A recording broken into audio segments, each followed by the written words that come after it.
Let's see how to turn an iPad on that won't turn on. In the first step, hold down the top button for a few moments, then connect the charger and see if there is any reaction.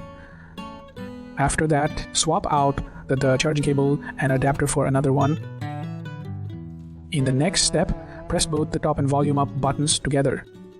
Next, keep holding them until the screen turns on.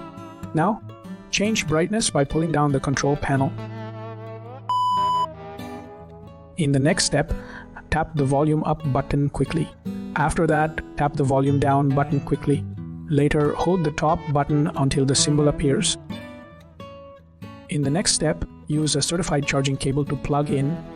Later, connect to another power outlet. Later, attach to a computer through iTunes. In the next step, leave the device charging for a minimum of half an hour. After that, make sure the charger is connected to a functional socket.